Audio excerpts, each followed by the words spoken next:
लगभग 3 किलोमीटर पैदल चलने के बाद कोणार्क का कोस्ट लाइन आया है सामने है, और ये यहाँ का बस अड्डा है।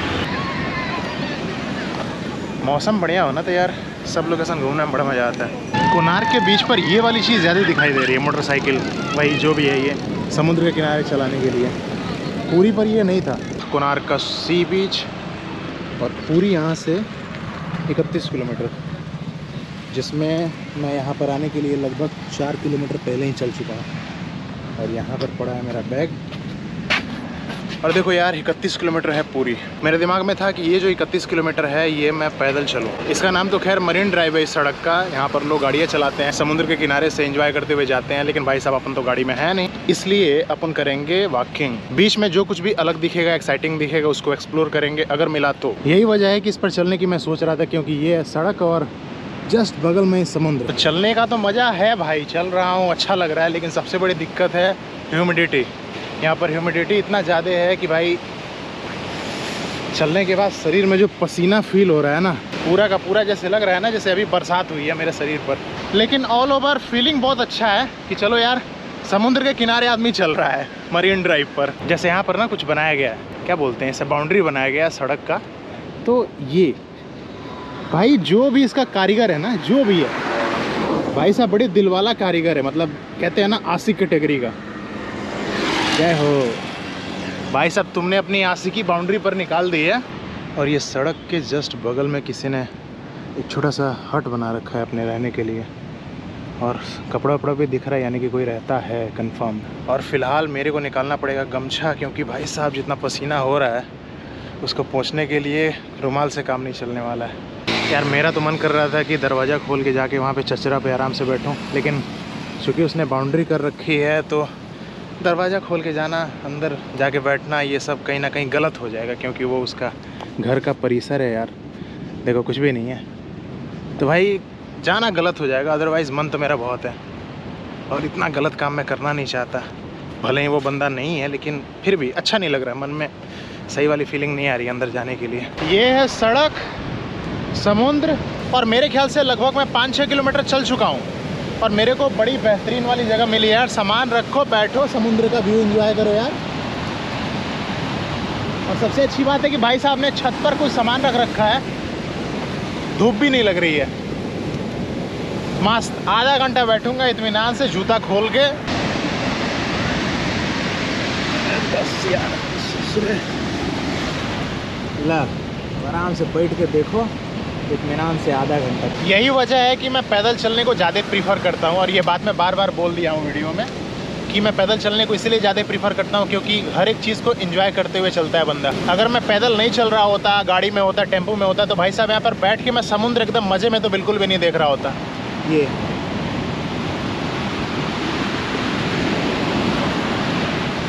सोचा था आधा घंटा रुकूंगा, लेकिन यहाँ पर तो भाई बैठे बैठे 1 घंटा हो गया। तो भाई लोग इस जगह पर होने की सबसे अच्छी बात ये है कि ये समुद्र और ज़मीन का मीटिंग पॉइंट है। कहीं ना कहीं मेरे लिए ये खुशी की बात है कि भाई साहब मैं इंडिया के उस हिस्से पर हूँ जहाँ पर इंडियन लैंड ख़त्म हो जाती है और इंडियन वाटर शुरू हो जाता है। यही जगह था जहाँ पर मैं बैठा था। और बस भाई साहब फिर से अपना सफ़र शुरू करते हैं पैदल चलने का। लोग यहाँ पर अपनी गाड़ी रोकते हैं, इंजॉय करते हैं, फिर जाते हैं। मतलब एकदम लंबा सा बीच है, जहाँ मर्जी गाड़ी खड़ी कर दो, एंजॉय करो, एकदम मस्त। ये चलते चलते मेरे को बीच में कुछ जंगल वाला हिस्सा मिला है। और यहाँ की सबसे अच्छी बात है भाई साहब, पहली बात की तो शांति। हाँ ये गाड़ी थोड़ा सा शांति भंग कर गया, लेकिन पहली बात की तो शांति। और दूसरा चिड़ियों की आवाज़, पता नहीं गोप्रो में सुनाई दे रहा है या नहीं। हाँ हाँ,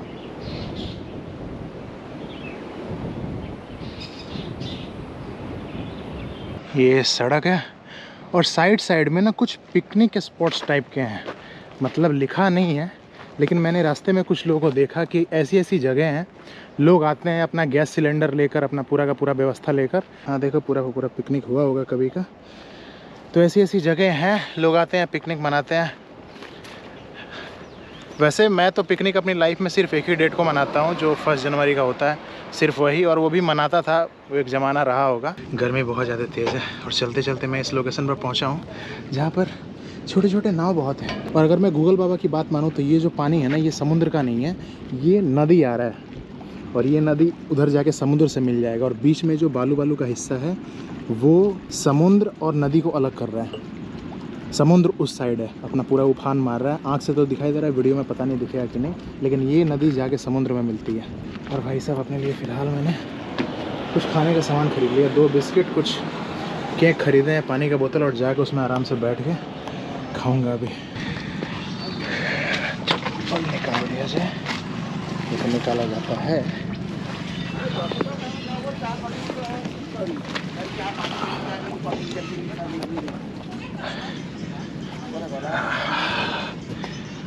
भाई साहब लोकेशन बहुत मस्त है यार, और ये जो बना रखा है ना, इससे ठंडक है।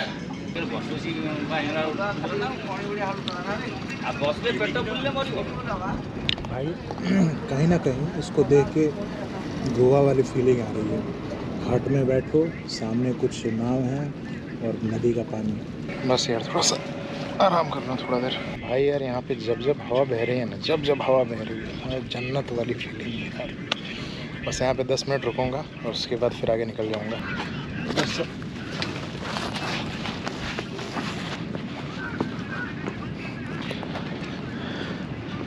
अभी पता नहीं कितना किलोमीटर चला हूँ और कितना किलोमीटर चलना है, कुछ भी कंफर्म नहीं है। चलो यार, नदी और समुद्र को तो देख लिया एक साथ, लेकिन बस संगम नहीं देख पाया। ये नदी और उसके उधर समुद्र, लहरें मार रही हैं बहुत तेज़ तेज़, आवाज़ भी आ रहा है समुद्र के लहरों का, लेकिन बस संगम नहीं देख पाया। बताया जा रहा है कि संगम देखने के लिए 2 किलोमीटर पीछे जाना पड़ेगा, तो अभी तो फ़िलहाल पॉसिबल नहीं है। लेकिन हाँ, गूगल बाबा को मैं देख रहा था तो सामने एक और नदी है, तो अगर वहाँ संभव हुआ तो मैं नदी और समुद्र का संगम देखना चाहूँगा वहाँ पर। यहाँ पर तो पॉसिबल नहीं है पीछे जाना, क्योंकि आगे बढ़ना है मेरे को। सड़क का नज़ारा बढ़िया है, लेकिन गर्मी जान ले रही है। और ये भले ही सब के सब बंद है, लेकिन आराम करने के लिए सही जगह है भाई। थोड़ा देर आराम करूँगा यहाँ पर। पता नहीं कितना चला हूँ, यही तो पता नहीं चल रहा है कितना चला हूँ मैं और कितना बाकी है। यार लगता है गलती हो गई, क्योंकि मैं लगभग 1.5 घंटे से चल रहा हूँ, समुद्र अब वापस आ ही नहीं रहा है।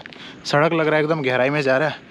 अब यार जिस चीज़ के लिए तुम चलने का फ़ैसला करो वो चीज़ हो ही ना, तो गलत बात है ये। तो एक तो गड़बड़ हो गई है, मैंने ध्यान से देखा ही नहीं था। मैंने सुना था कि भाई पूरी कोणार्क मरीन ड्राइव तो समुद्र के किनारे किनारे जाएगा। अब यार अगर बाई चांस समुद्र ना मिले तो कोई फ़ायदा नहीं है, तो मैं सोच रहा हूँ कि यार टेम्पो पकड़ लूँ। इसलिए नहीं कि मैं थक गया हूँ, इसलिए कि साला समुद्र मिल ही नहीं रहा है, और जिस चीज़ के लिए मैं चलने का सोचा था वही चीज़ ना मिले तो यार कोई फ़ायदा नहीं है चल के, शरीर ही बर्बाद करूँगा अपना मैं। लेकिन फिर भी बीच में एक जगह देखना है मुझे, एक नदी है जो कि जाके समुद्र से मिलती है, तो मैं वो जगह देखना चाहता हूँ कि नदी समुद्र में जाके कैसे मिलती है। क्योंकि अक्सर हमने नदियों का सुना है, समुद्र का सुना है, लेकिन नदी और समुद्र का संगम नहीं देखा हमने। तो मैं चाह रहा हूँ कि एक बार वो संगम देख लूँ। तो टेम्पो तो पकड़ूँगा मैं अब, लेकिन डायरेक्ट पुरी के लिए नहीं पकड़ूँगा, क्योंकि आज मैं पुरी जाना ही नहीं चाहता। मैं उस जगह पर जाऊँगा जहाँ पर नदी और समुद्र मिलते हैं। तो बस इंतज़ार है अब टेम्पो का। अगर लिफ्ट मिल गई तो वो भी ठीक है, टेम्पो मिल गई वो भी ठीक है, जो भी मिले। मैं यहाँ से बल्ली माई चौक, कोई एक सेकंड, यहाँ पर कोई जगह है यार, ये कैसी जगह है?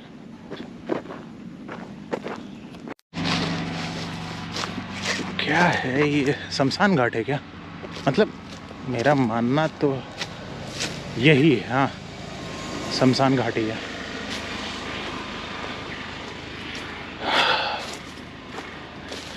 यार अगर ये शमशान घाट नहीं होता तो कैंपिंग करने के लिए बड़ी ज़बरदस्त जगह था, है ना?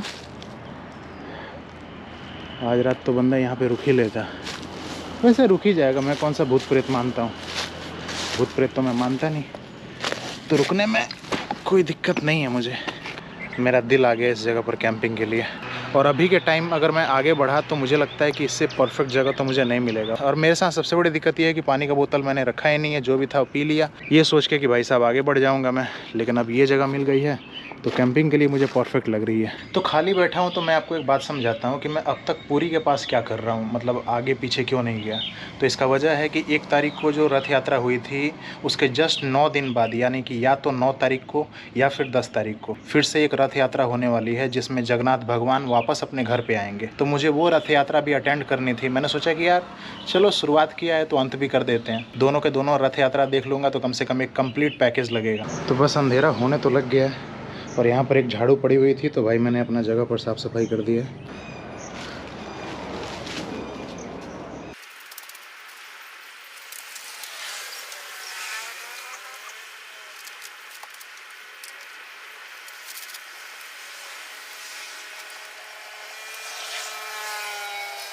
इस उम्मीद में कि मेरी रात सेफ कटेगी मैं आ गया हूँ कैंप में और अब बस नींद आ जाए बढ़िया से। वैसे तो आ ही जाएगा क्योंकि शरीर थका हुआ है, तो बस नींद आ जाए और सुबह मुलाकात होती है। तो वो जो है वो रोड है और सुबह हो गया एकदम मस्त बिंदास वाला। चिड़िया का जो आवाज़ है ना भाई साहब एकदम गर्दा वाला आ रहा है। और इस जगह पर रुकने की सबसे अच्छी बात ये थी कि भाई पूरा एकदम चबूतरा की तरह बना हुआ था। बाई चांस बारिश आता तो ये एकदम कवर कर लेता और मुझे कहीं ना कहीं भाई सेफ़ लग रहा था क्योंकि उधर से कोई भी आदमी सड़क छोड़ के अंदर तो बिल्कुल भी नहीं आता ये देखने के लिए कि भाई किसने कैंपिंग करी है किसने कैंपिंग नहीं करी। भाई वो शमशान घाट हमेशा याद रहेगा। और अभी मुझे जाना है इस साइड। अब सुबह सुबह का टाइम है तो भाई साहब टेम्पो तो कम चलेगा लेकिन उम्मीद है कि मिल जाए टेम्पो। यार जितनी तेज़ मेरे को प्यास लगी है ना, मेरी बहुत ही बुरी वाली हालत। और मेरे को पता चला कि अगले 4-5 किलोमीटर तक कोई दुकान नहीं। तो अम्मा है एक यहाँ पर घर है, तो अम्मा जी ने मेरे को बोला कि रुको मैं पानी लेके आती हूँ। मैं उनसे सिर्फ पूछा कि आगे कोई दुकान उकान है कि नहीं, पानी का बोतल ख़रीदना है मुझे। तो उन्होंने बोला कि नहीं है लेकिन मैं लेके आती हूँ, पी लो। तो भाई ये चीज़ बड़ा अच्छा लगा मुझे, क्यूट सा मोमेंट, प्यारा मोमेंट। यार अम्मा ने तो बोतल ही भर के दे दी और बोली कि लेके जाओ, रास्ते में पीना, बहुत दूर तक दुकान नहीं है। थैंक यू अम्मा, अगर आप ये वीडियो देख रही हैं तो मुझे पता है कि नहीं देखेंगे लेकिन थैंक यू सो मच।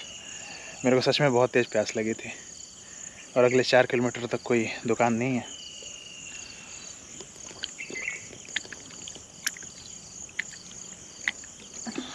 पानी पीने के बाद अब जाके शरीर में जान आई है भाई। यार तो ये जो सड़क है भले ही समुद्र दूर हो गया लेकिन चलने के लिए ये सड़क बड़ा ही परफेक्ट है यार, बहुत ही परफेक्ट। दोनों साइड से पेड़ है और बड़ा अच्छा लग रहा है, एकदम ठंडा ठंडा सुबह सुबह का टाइम है।